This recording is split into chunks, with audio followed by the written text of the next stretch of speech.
Bonsoir tout le monde. Bonsoir. Eh bien, bonsoir à tous. Merci pour cette belle émission. Et maintenant, passons à un ton plus léger, même si je crains que l'ami Bastien et son ton grivois aient un petit peu émoussé cette très belle émission et son sérieux. Bonsoir à tous. Comment allez-vous? Comment allez-vous pour... J'espère que vous avez tous une bière. Ah, mais oui, c'est ça que je voulais me servir un petit whisky. Ah bien, c'est trop tard. J'ai de l'eau. C'est trop tard. Toi, t'as une bière? En tout cas, je rappelle l'intérêt de cette émission, c'est d'avoir des perspectives différentes entre les générations, entre les horizons, entre les nations, pour enfin parler de choses sérieuses, c'est-à-dire le Trumpisme. Après tout, on a un Français, un Belge, un Tchétchène et une Parisienne. 4 nations représentées. Vu la guerre sociale en France, admettre que déjà avoir une Parisienne et des gens de la périphérie, c'est déjà transgressif, si vous me permettez. Oh non, ouais. Je vais retourner au Daghestan, moi. Le Daghestan, c'est mieux ordonné, mais bon, il paraît que vous êtes surtout sur le front ukrainien, donc je ne sais pas s'il y a encore de la place ailleurs. Dites-nous tout. Non, moi je suis un réformé.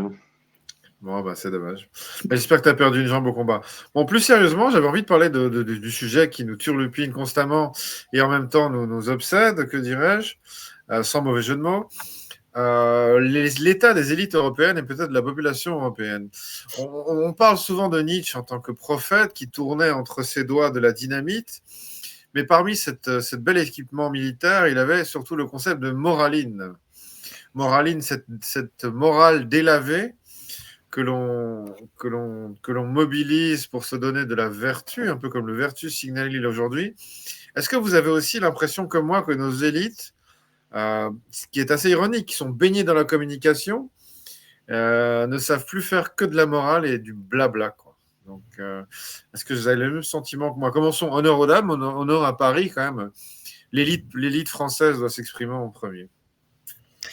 Bah oui, ça fait des années qu'on est gouverné par ça, et surtout, c'est un discours qui, là, je vais encore être conspi. C'est un discours qui permet de faire passer autre chose aussi derrière. C'est au nom de ce que je disais tout à l'heure, au nom des droits de l'homme, on envahit l'Irak, on envahit tel pays alors qu'il y a des intérêts économiques et pétroliers derrière. Voilà, par exemple, c'est un exemple. Donc déjà, la moraline, c'est pas la morale. C'est deux choses différentes. La morale a été souvent instrumentalisée au cours des siècles. Et la moraline, c'est vrai que c'est assez caractéristique de notre époque, c'est-à-dire on peut se comporter comme un chien sans aucun sens civique, mais on va nous faire la morale sur le fait qu'on serait trop clivant. Alors chaque époque, on a des référentiels assez étonnants, c'est-à-dire surtout si on, comment dire, on va nous faire la morale de ne pas accepter des comportements immoraux aussi.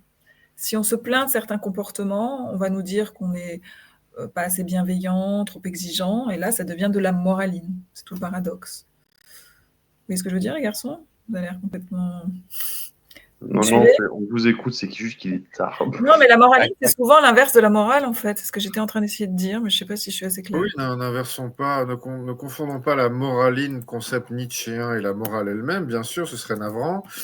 La moraline, c'est la morale chrétienne qui se délave.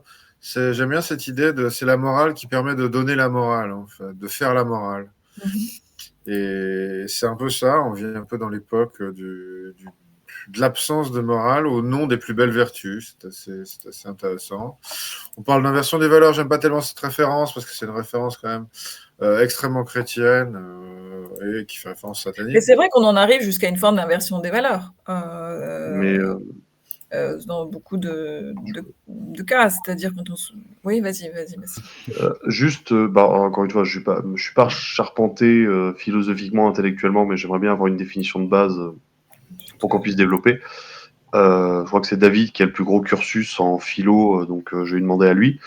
Est-ce que vous pouvez définir de manière succincte la morale et définir de la même manière la moraline pour les auditeurs? Commençons par la moraline. C'est simplement, ça désigne la morale que lui semble observer en son temps, qui est résiduelle du catholicisme, qu'il dit être une fausse morale qui simplement permet à des petites personnes de dominer les hommes de valeur, les hommes de noblesse. Et il désigne ça comme un imaginaire qui permet, une sorte de morale qui permet de faire la morale. Et il dira dans la même ligne, je paraphrase, je ne me souviens pas exactement, rien de plus, de plus suspect qu'un homme révolté. Il souligne dans son époque déjà l'apparition des hommes qui se plaignent de tout, qui se révoltent sur tout et qu'en fin de compte, simplement font du bruit, quoi. Et la morale, ben, c'est simplement les codes de conduite. On va éviter le débat entre éthique et morale qui pour moi, n'a pas beaucoup d'intérêt. C'est simplement les normes de conduite qu'un individu choisit pour mener sa vie dans ce qu'on appelle le bien vivre, la vie bonne. Et est-ce qu'on pourrait comparer la moraline à ce qu'on appelait les pharisiens, donc au temps du Christ, puisqu'on accusait... On ne va pas rentrer trop dans le détail. J'utilisais simplement le terme de moraline pour dire, c'est simplement une superficialité de la morale pour faire la morale, pour dire, j'ai la bonne vertu, vous avez tort. Et on voit qu'on ne fait que ça. J'avais été très surpris d'entendre juste dans la foulée des barrages tarifaires trumpiens, un micro-trottoir à Singapour et un micro-trottoir en France. En France, vous imaginez bien, c'est scandaleux, les pauvres, ça va être grave ce qui se passe, des gens vont souffrir, donc de la moraline. Tout le monde fait, oui, mais c'est le grand méchant. Donc du bien, du mal, à peu près toutes les sauces. Le Singapourien disait, c'est intéressant parce qu'il existe des produits japonais et des produits chinois. C'est vrai que j'ai un attachement pour les produits américains. Il semblerait que je dois trouver des substituts. Ce n'est pas très grave, c'est compétitif. C'est comme ça, tu entends 5 personnes te faire un propos dans une absence absolue de morale. D'idéologie. Non, c'est drôle ce que tu mentionnes parce que moi, j'ai un collègue singapourien, justement, donc j'ai interrogé par rapport à Trump et je lui dis vous, ça vous fait quel effet, c'est quoi, comment vous réagissez à ça? Et il dit nous, on s'en fiche complètement, on n'est pas du tout idéologue, on était plutôt tourné vers les États-Unis, mais là on va se tourner plutôt vers la Chine et rester dans le cercle asiatique pour le commerce. D'ailleurs, je vois pas. Alors, lui, c'est sans doute par rapport aux tarifs douaniers, mais voilà, il s'en fichait complètement. Il n'y avait pas du tout de dimension morale dans son appréciation de l'élection de Trump. Oui, et je lui dis, mais est-ce que tu as compris que nous, en Europe, on était dans une dimension morale? Il me dit, oui, j'ai l'impression de saisir ça, je ne comprends pas du tout. Et d'ailleurs, j'ai essayé de lui expliquer comment ça se passait en Europe depuis des décennies. Et comme il était très intelligent et pigé vite, mais en même temps, il ne comprenait pas comment on a pu en arriver là. Alors, juste aussi par rapport aux pharisiens, je cite juste cette phrase de Tribune chrétienne. Un pharisien moderne, c'est donc quelqu'un qui suit l'impulsion d'être considéré comme juste, tout en ignorant les questions les plus importantes de la loi, et souvent pour des motifs purement égoïstes. Et donc, parce qu'il s'agit sur la moraline, il s'agit surtout de signaler sa vertu, comme on dit en anglais, virtue signaling. C'est-à-dire de montrer, plus que d'être réellement juste et de chercher le bon, le vrai, comme tu disais, le juste, c'est avant tout que la société les identifie comme des êtres fréquentables. Mais si je puis me permettre, en fait, c'est assez bizarre, ça me fasse penser à ça, mais ça me fait un peu penser à une sorte de dichotomie entre le logos et le pathos. C'est-à-dire que d'un côté, en fait, c'est le cas que j'ai vu récemment, je crois, il me semble que c'était soit un député hollandais du Parlement européen, soit un député belge, qui avait dit, grosso modo, au groupe écologiste, oui, vous êtes pour taxer les diesels, les trucs comme ça, faire des restrictions à la location, aux biens locatifs, etc. Mais vous vous rendez compte que ça, c'est même pas 2 porte-conteneurs internationales.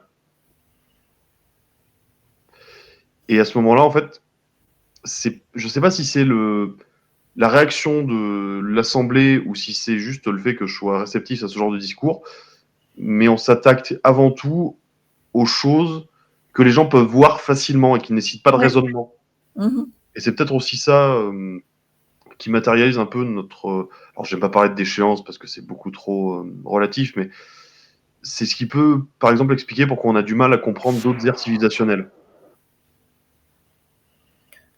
Moi, j'ai envie de répondre à l'heure actuelle, parce que ça fait 20 ans ou 30 ans, 40 ans qu'on s'est enfermé dans un discours moralisant, sur tous les sujets d'ailleurs. On ne peut plus traiter de l'Ukraine sans hurler à l'humanisme, on ne peut plus traiter aucune question politique sans des considérations morales, tout en n'ayant aucune, et c'est là où c'est beaucoup plus inquiétant, aucune considération pour les conséquences. C'est-à-dire que c'est au nom de la moraline la plus idiote qu'on a envoyé à l'abattoir les Ukrainiens, tout en sachant qu'il faudrait moins de 3 minutes de réflexion pour se dire, mais en fait, si on veut vraiment défendre ces pauvres Ukrainiens, il faudrait peut-être faire la paix, parce que c'est ingagnable. Non, on ne peut pas perdre contre le mal, oui. C'est vrai que si tu vois Poutine comme Satan, Satan, si on combat Satan, il faut envoyer 8 milliards de personnes à la mort. Ça vaudra toujours la peine. Bon, malheureusement, je crains que cette logique nous aveugle. Je ne sais pas d'où elle sort, mais c'est un peu, moi, mon explication de l'état des élites occidentales, européennes, pardon, qui semble complètement, mais le cerveau éteint face au changement de l'histoire qui est devant nos yeux. Je ne sais pas ce que tu en penses, Noah, toi qui es notre historien. Bah, aujourd'hui, les dirigeants justement occidentaux qui sont les nôtres sont effectivement beaucoup plus dans un discours moralisateur parce que déjà, ça c'est un petit héritage qu'ils apprécient pas forcément, mais qui est sans doute lié au subconscient, que l'Europe reste malgré tout, et le fait que cette ère soit terminée, dans la tête de beaucoup de gens, le cœur, on va dire, de la lumière civilisationnelle et ce genre de choses, et que les Européens, ou occidentaux aussi, sont d'un certain point de vue moralement supérieurs. Alors bien sûr, ils ne le verbalisent pas comme ça, parce que sinon ce serait évidemment mettre l'étiquette de sale type sur leur front, mais justement, vouloir adopter des postures morales sur des sujets qui, a priori, faut pas faire de morale, normalement comme avec la vie des gens. Enfin, moralement, la mort de quelqu'un est horrible. Après, il reste à voir ce que la personne a fait pour mériter de mourir, si elle le méritait ou non. Mais ça reste des drames dans ce genre de cas. Et faire de la morale, c'est beaucoup plus simple que d'agir concrètement. Ça permet juste de montrer qu'on est très vertueux, qu'on apporte notre soutien sans pour autant bouger ses fesses, parce que c'est aussi un des nombreux symptômes de l'impuissance européenne. Et les États-Unis étaient pas tant, eux, dans le signalement de vertu. Hein. Les politiques états-uniennes pour l'égalité des chances, tout ce genre de choses dans leurs écoles, mais aussi le sponsor d'ONG, l'association de Soros, j'ai plus leur nom, mais bref, à travers le monde pour faire Open Society. C'est ça, oui. C'est l'ouverture qui est le principal signalement de vertu. Hein. Oui, la tolérance, l'ouverture aux autres. Et eux n'étaient pas dans un discours, moins, je trouve, dans un discours moralisateur, parce qu'ils restaient tout de même plus pragmatiques sur certaines choses, et ils conservaient et conservent toujours plus de puissance, plus de levier.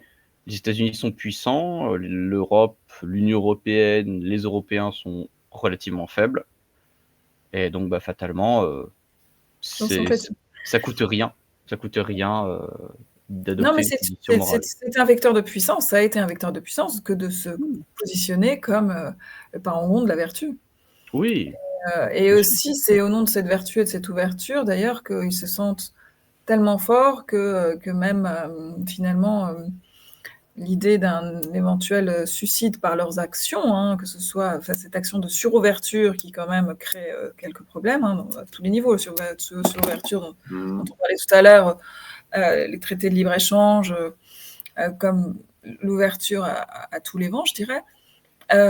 C'est aussi une façon de se sentir tellement supérieur que tellement fort que rien ne peut les atteindre, même leur propre mise en danger. Et que ce refus-là serait complètement réactionnaire. Je me fais comprendre, je ne sais pas. Oui, non, mais ce que je trouve quand même assez inquiétant, c'est c'est la capacité du magistère moral à légitimer n'importe quelle action, aussi délétère que cette dernière puisse paraître. C'est-à-dire que Enfin, c'est un peu le.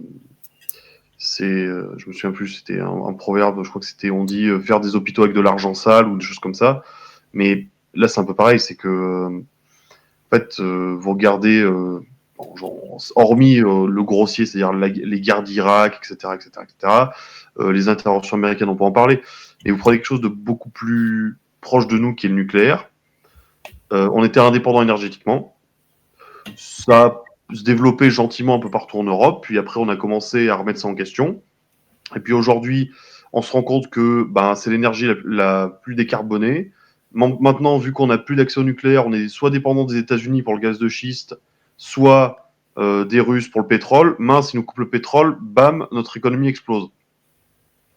Enfin, je veux dire, comme d'habitude, quoi, c'est qu'avec avec tous ces bons sentiments et avec ce manque de réflexion, on arrive toujours à des situations horribles. Moi, je vous dis, c'est la commission sur le nucléaire qui m'avait fait prendre conscience de ça.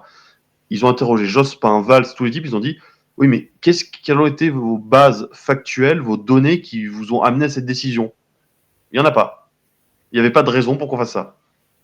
Enfin, c'est le travail des ONG, Greenpeace, tout ça, et les pressions extérieures, notamment des États-Unis, tout ça pour acquérir, coucou Alstom, des pans stratégiques de technologie. Bon, après, il y a aussi des risques.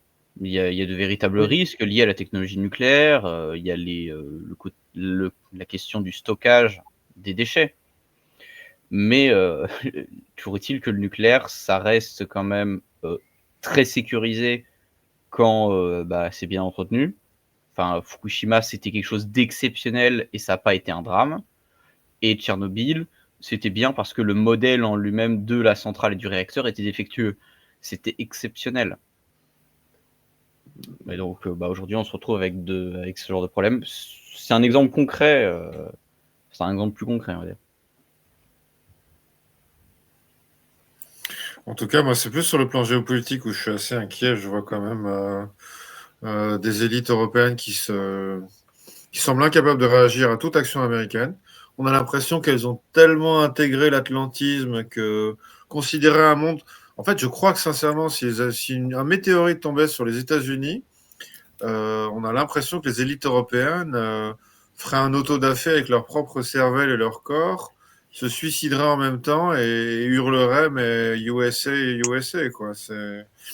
On a une incapacité absolue à penser le monde en dehors du parapluie américain, d'autant plus que beaucoup d'analystes tout à fait sérieux expliquent que le F-35 ou le futur F-47 proposé par Musk dans un monde où il y a des drones et des missiles hypersoniques, même chose pour le porte-avions par rapport à l'hypersonique, c'est devenu obsolète.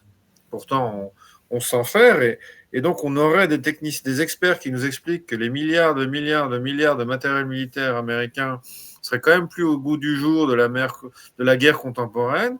Et malgré ça, on a des élites européennes qui sont en genuflexion aplanie devant la puissance américaine, en espérant, en priant le bon Dieu, que le brave Trump quand même s'en aille, parce que un petit Joe Biden ou un Obama, c'est plus agréable à regarder ou à écouter. En tout cas, bon, c'est intéressant. C'est une vision du monde d'une pauvreté absolument incroyable, et j'ai honte d'être européen. Je n'irai pas jusqu'à la honte, mais c'est vrai qu'on est quand même, à titre de continent, hein, je parle pas de peuple ou quoi que ce soit, mais je pense qu'on est quand même beaucoup rétif au changement de paradigme actuellement. C'est-à-dire que vous l'aviez très bien illustré avec votre exemple précédent c'était Singapour ou Taïwan? C'était Singapour. En fait, d'un côté, oui, c'est horrible. De l'autre, on va essayer de faire autrement. C'est de la réelle politique. C'est horrible, c'est même pas horrible. Hein. Eux, justement, le jugent pas moralement. Hein, c'est qu'il y a des gens qui sont capables de réfléchir par eux-mêmes, qui ont éventuellement fait des études et qui ont un bagage pour comprendre les choses qui se passent, hein, ne serait-ce qu'en termes d'économie. Ça peut beaucoup aider, ou une compréhension des rapports internationaux. Et comme l'a dit David, si les États-Unis disparaissaient, beaucoup d'élites européennes seraient, comme je le dis assez souvent, des poulets sans tête, ce qu'ils sont déjà à moitié, vu que c'est Donald Trump et que c'est pas le pouvoir qu'on aime à la Maison Blanche. Et du coup, les Européens sont en semi-autopilote parce qu'ils restent quand même raccordés aux États-Unis. D'ailleurs, je trouve que tu es un peu mauvaise langue, David, parce que tu dis que les Européens, ils peuvent pas réagir, mais ils ont imposé, comme ça avait été dit dans l'émission précédente, des droits de douane en répercussion à ceux de Donald Trump sur des produits états-uniens. Mais dans le cadre du contexte tendu du conflit douanier, eh bien, les sanctions européennes qui étaient destinées à Meta et une autre entreprise, je crois que c'était Google, états-unienne, eh bien, ont été suspendues. Ouais, parce qu'il y a des priorités et du coup, on va pas se les aligner. De toute manière, ils ne les paieront jamais parce qu'ils en ont rien à faire. Mais les Européens peuvent faire des choses, mais c'est pas forcément les bonnes choses quand ils essaient de se bouger. C'est surtout qu'attaquer Google et Meta, je vous rappelle que 365 et Teams sont utilisés par une énorme partie des universités européennes, que le droit américain leur permet de vérifier toutes les informations qui passent par leurs entreprises ou leurs serveurs. Et je ne dis même pas tout simplement le contrôle de l'opinion. Donc, le contrôle de la recherche et le contrôle de l'opinion, ce serait quand même triste de s'autonomiser des Américains sur des plans aussi peu stratégiques. Donc non, je voudrais surtout pas mettre des impôts sur Google ou Meta et permettre à des entreprises européennes de prendre ces marchés-là. Je trouverais ça profondément injuste. Jamais je ne voudrais ça. Tu supposes que les Européens en seraient capables. Tu es déjà très optimiste. Non, mais je pense que le pire, c'est qu'on a des vraies belles boîtes qui font des trucs absolument géniaux. Et d'ailleurs, c'est les premières choses que les Américains viennent racheter, c'est les fleurons de technologie, parce que même la France, sur lequel je peux vitupérer assez souvent, est assez innovatrice en réalité. Et d'ailleurs, on est très compétitif de manière générale dans l'innovation. On se fait directement racheter. Les Américains, en plus, ne se gênent pas. Soit ils prennent carrément la technologie, puis ils coulent les boîtes, soit c'est un concurrent et ils coulent la boîte telle quelle. La férocité américaine n'est pas quelque chose qui fait évoluer la science mondiale. Après, plutôt que de parler de faiblesse européenne ou de férocité américaine, pour rester quand même dans un lexique assez négatif, je vais plutôt prendre la chose dans le sens inverse, c'est-à-dire que on a beaucoup de fleurons, on est quand même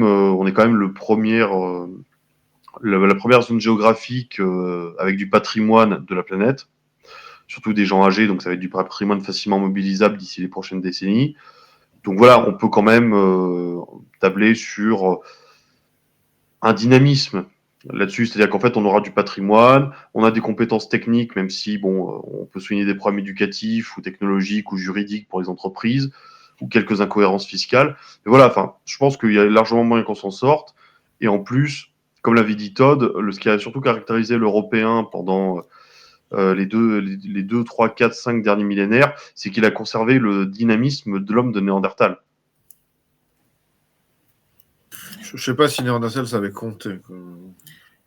Mais ce qui serait intéressant, c'est que là, quand Trump va commencer à faire des OPA sur des boîtes françaises, justement, comme ça se passe depuis 20 ans, là, on va pousser des cris d'orfraie, on va dire, regardez quelle violence, il est vraiment immonde, etc.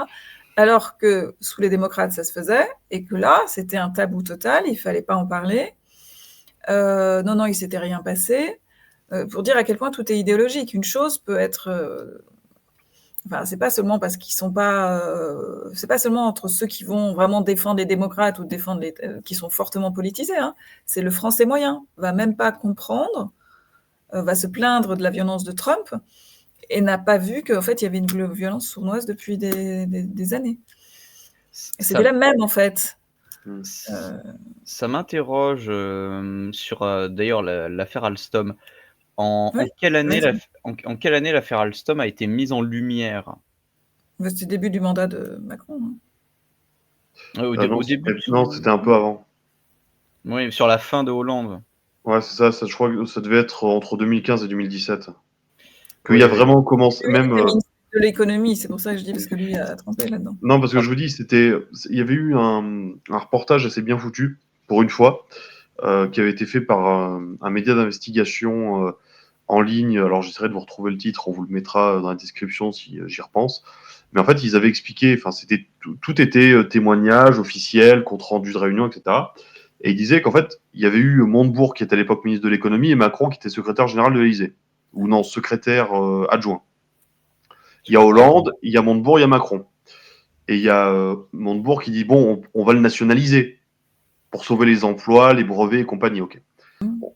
Après, on en pense qu'on en pense, mais ou ce qu'on en veut, mais voilà. Et Macron, tout tac au tac, qui répond ah, on n'est quand même pas le Venezuela pour nationaliser. Ouais. Non mais enfin, oui, c'est ça aussi, c'est un biais qu'on a, c'est que même un type qui essaye de se présenter comme un libéral, je mets toutes les guillemets du monde et voilà, tous les gens comprendront. Le type vous fait quand même une espèce de crise pathologique dès qu'on lui dit nationalisation pour un secteur stratégique, qui va racheter aux Américains quasiment 10 ans plus tard, sans les brevets. 3 fois le prix, hein. Sans les brevets en plus. Il était là pour revendre, hein, de toute façon. Donc, son Venezuela, il pouvait faire toutes les réparties soi-disant drôles qu'il voulait.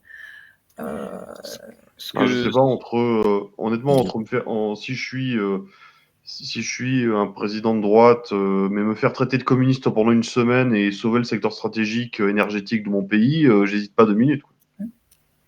Ce que je voulais dire, c'est, ce que je voulais questionner, c'est justement la mise en lumière de l'affaire Alstom, qui pourrait, attention, hein, ça pourrait être complotiste. On verra bien comment, si jamais justement il y a des OPA et à quel point elles seront mises en valeur et tout ça dans les années qui viendront par les médias.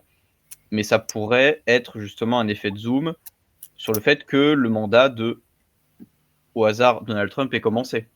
Parce qu'il a pris ses fonctions en 2016 ou au début 2017. Je sais plus c'est quoi avec les dates d'intronisation. Oui, élu en 2016. Oui, c'est ça. Oui. Investi en début d'année 2017. Ça pourrait, conditionnel quand même, ça pourrait être justement une tentative pour mettre en lumière, regarder les vilains États-Unis et tout ça, parce que c'est plus la direction que l'on souhaite aux États-Unis. Bon, c'est peut-être gros, mais c'est une question que je me suis posée avec ce que tu as évoqué. Ouais. Je sais pas, enfin, moi je dirais juste une chose qui m'a un peu surpris, c'est que je m'attendais pas. Je dis c'était le lendemain de l'élection de Trump, enfin le jour même en France, qu'il y ait des journalistes français qui aillent voir des électeurs latinos et qu'ils leur parlent d'avortement. Et que les types se fassent littéralement, enfin, pas violenter, mais il y a le père de famille qui leur dit bon, maintenant vous partez. Enfin, c'est pas comprendre ça. Je dis quand même, enfin, faut être très autocentré et avoir une grosse barrière médiatique pour se dire non, mais on pense tous pareil, tous les êtres humains sont pareils. Non, les cultures, les religions, tout ça, ça existe. Mais c'est le principe de l'Européen et du bien-pensant, c'est qu'il est très autocentré. Je sais pas si c'est du bien-pensant, mais après, quand vous vivez dans les plus vieux États civilisés de la planète, en fait, depuis longtemps en plus, bon, je dis civilisé, hein, depuis la Révolution française, ça va, de manière générale.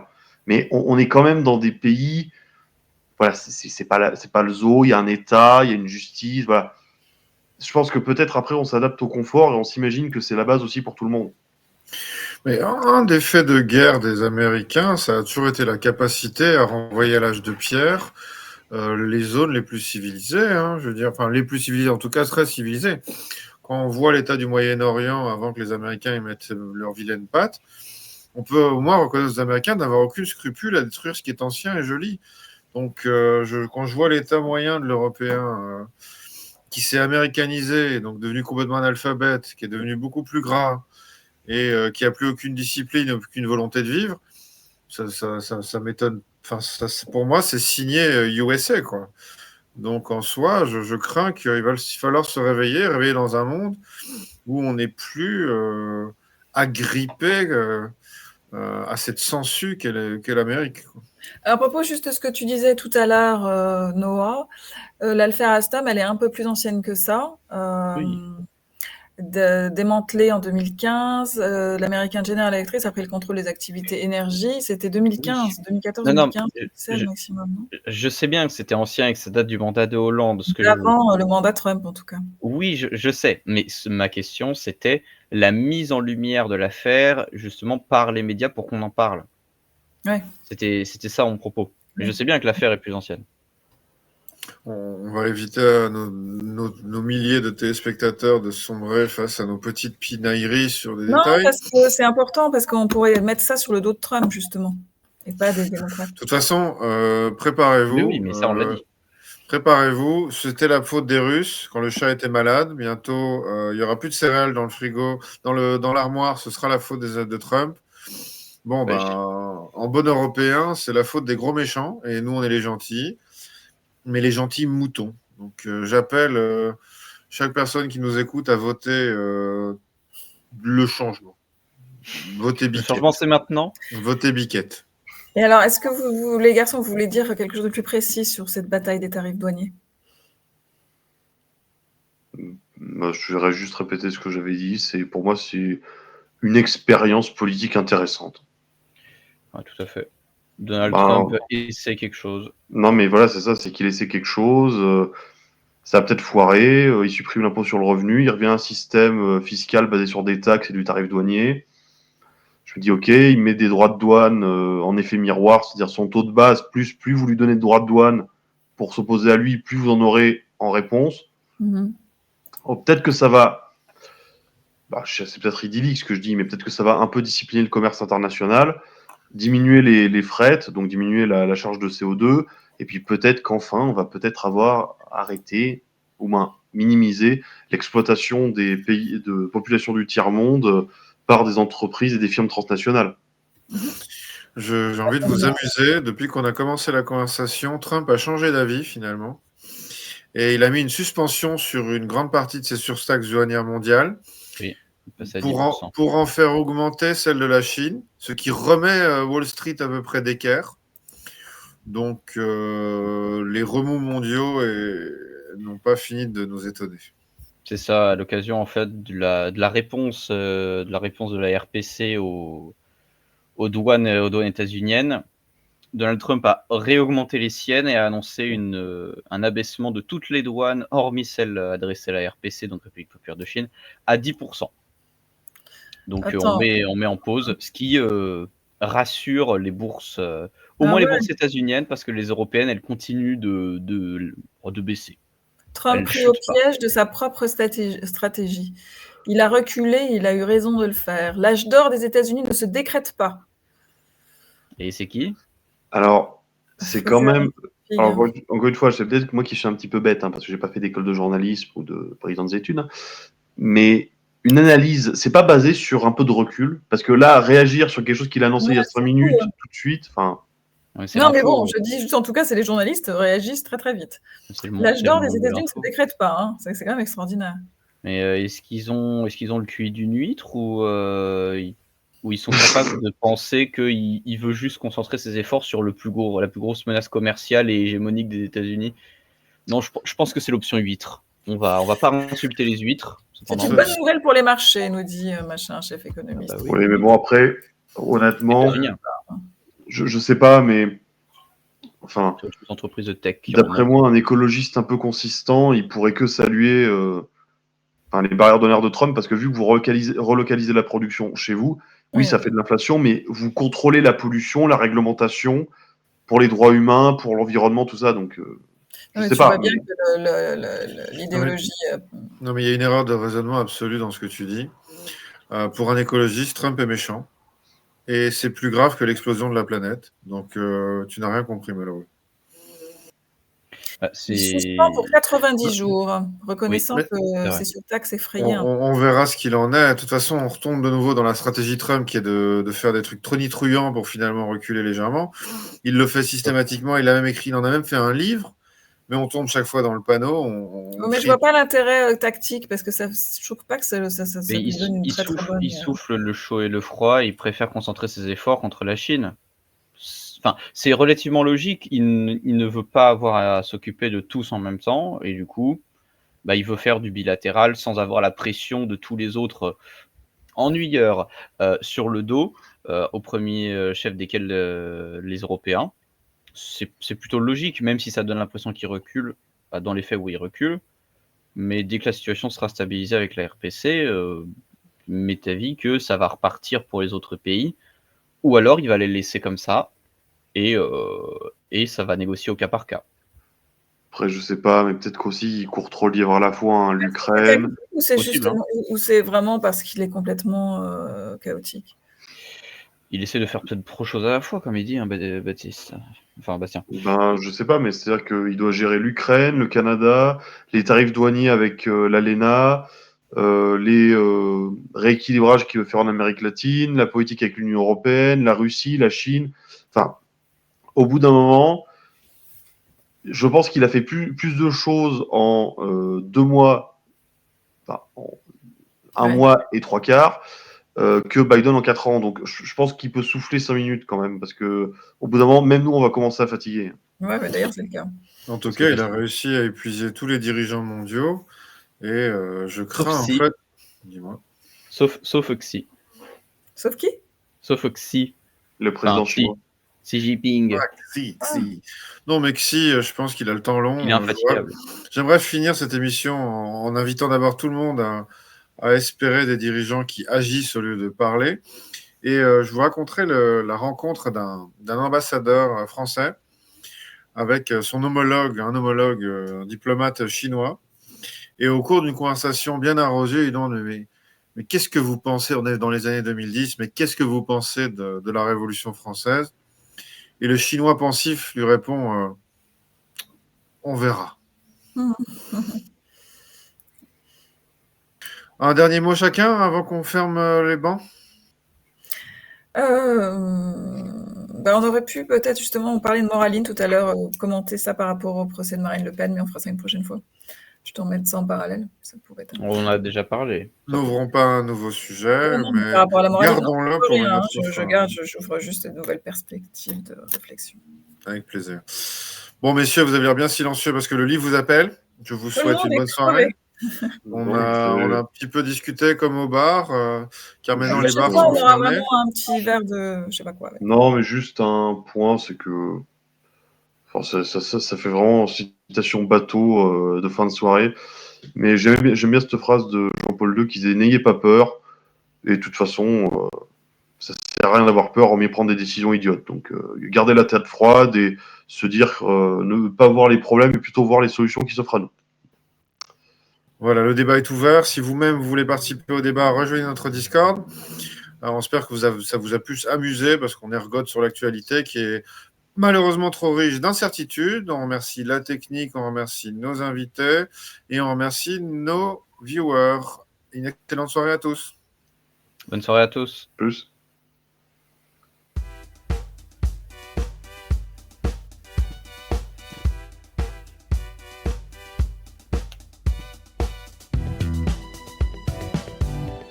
Dans la société des dysphories contemporaines, il faut garder son esprit critique, soutenir la zone libre, s'abonner à ses réseaux et partager. Dans la société des crises, en dissolution, être dans la zone libre, c'est passer du constat au combat.